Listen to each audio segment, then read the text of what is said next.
저는 방구석 헤지펀드 매니저 라일라입니다.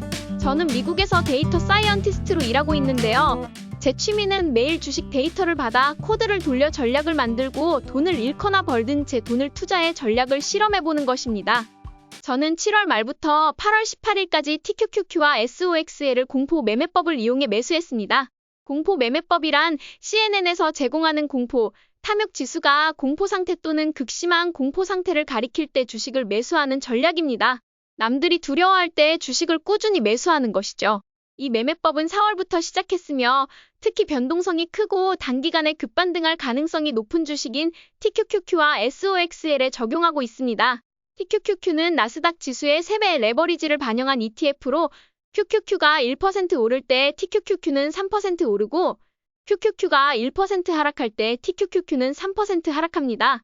그래서 QQQ가 지속해서 하락할 때 TQQQ는 더욱 크게 하락하며 과매도 상태에 도달한 후 급반등하는 모습을 보입니다. 이 때문에 공포 매매법으로 TQQQ와 SOXL은 매우 좋은 매수 대상이 됩니다. 매수 방법은 첫째, CNN 공포 탐욕 지수를 확인하고 둘째, 공포 상태일 때 시드머니의 일부를 매수하며 마지막으로 매일 기록을 남기며 자신의 매수 전략을 점검하는 것입니다.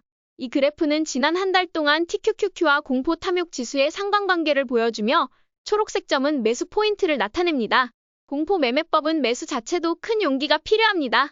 특히 TQQQ가 전고점 대비 30% 이상 하락하면 그 고통은 이루 말할 수 없고 매수 후에도 주가가 더 떨어지면 어떻게 할지 고민하게 되죠. 그런 고통을 이겨내고 매수했는데 금방 팔기는 너무 아쉽습니다. 많은 사람들이 목표 수익률을 설정하고 수익을 실현하라고 하지만 그것도 쉽지 않습니다. 2023년부터 TQQQ는 3번의 큰 상승과 하락을 겪었습니다.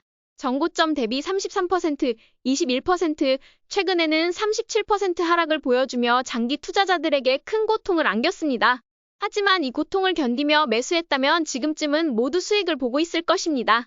이제 문제는 매수 후 언제 매도해야 하느냐입니다. 첫 번째 방법은 목표 수익률을 설정한 후 매도하는 것입니다. 만약 7월 말부터 공포를 이겨내고 매수했다면 현재 평균 단가는 61.19달러일 것입니다. 이 경우 50% 수익률을 목표로 한다면 91.79달러를 기다려야 하지만 TQQQ의 역대 최고점은 88.57달러이기 때문에 이 가격대에서 매도 물량이 나올 가능성이 큽니다. 따라서 목표 가격에 도달해도 상당히 오래 기다려야 할 가능성이 높습니다. 두 번째 방법은 탐욕 상태가 나타날 때마다 분할 매도를 하는 것입니다. 그러나 나스닥은 하락하는 시간보다 상승하는 시간이 더 많고 탐욕 상태에 도달한 후에도 지속적으로 상승하는 경우가 많습니다.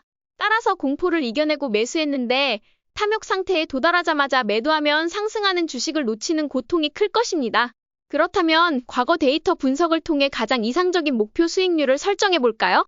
첫 번째, 가장 보수적으로 수익률을 설정하는 방법입니다.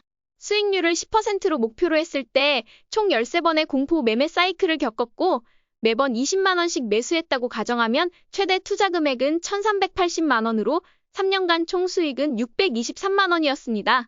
최대 분할 매수 횟수는 69번이었고 총 수익률은 45%로 S&P 500의 3년간 수익률 25.64%보다 훨씬 나았습니다. 두 번째 방법은 수익률을 20%로 설정하는 것입니다. 이 경우 2022년 하락장에서 시드머니가 4,120만 원까지 필요했으며 최대 분할 매수 횟수는 175번이었습니다. S&P 500에 비해 총 수익률은 28.4%로 그렇게 많지는 않았습니다. 주식을 사고 파는 전략은 항상 S&P 500보다 좋은 성과를 내야 한다고 생각합니다. 왜냐하면 공포 지수를 매일 확인하고 매수하는데 많은 시간을 들이기 때문에 그렇지 않으면 좋은 전략이라고 할 수 없기 때문이죠. 물론 하락장에서 시간이 많이 소요된 것이 큰 원인일 수 있습니다. 세 번째 방법은 수익률을 30%로 설정하는 것입니다. 이 경우 20%와 같은 4번의 공포 매매 사이클을 겪었음에도 총 수익률은 41%로 훨씬 좋았습니다. TQQQ가 급락할 때 30% 이상 급락하는 일이 자주 있기 때문에 수익률 30% 목표는 S&P 500과 비교해도 나쁘지 않고 사이클을 길게 잡는 것도 괜찮은 방법이라고 생각됩니다. 마지막으로 수익률을 50%로 설정해 보겠습니다. 놀랍게도 이 경우에는 2번의 사이클만 겪었고 총 투자 금액은 5,340만 원으로 시드머니가 충분하지 않다면 실행하기 어려운 방법입니다.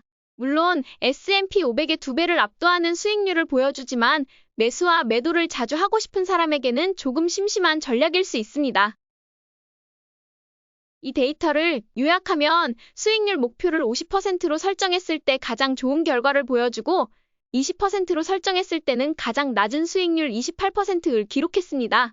하지만 S&P 500을 매수 후 보유한 것보다 좋은 성과를 나타냈으며 공포 매매법은 작은 시드머니로 시드를 빠르게 늘리는 데 좋은 방법인 것 같습니다. 그래서 방구석 헤지펀드 매니저 라일라는 현재 TQQQ는 30%, SOXL은 50% 수익률 목표를 가지고 있기 때문에 이제부터는 기다리는 것 외에는 방법이 없는 것 같습니다.